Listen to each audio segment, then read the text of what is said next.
Welcome to Burlap Teachers. Enjoy the video. You're signed in and ready.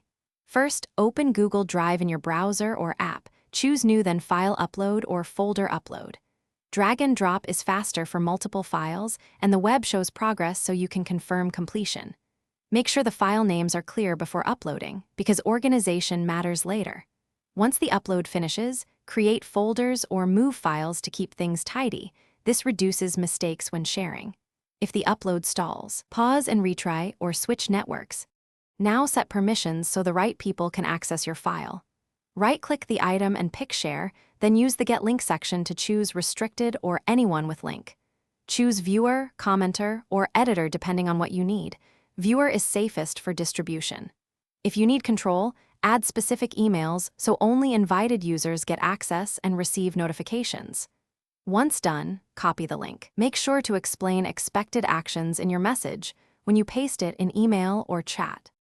Final step, deliver the link and confirm accessibility. Paste the copied link into your email or chat with a short note about what you want the recipient to do. Then, verify the link yourself in an incognito window or by signing out to ensure permissions behave as expected. This prevents surprises.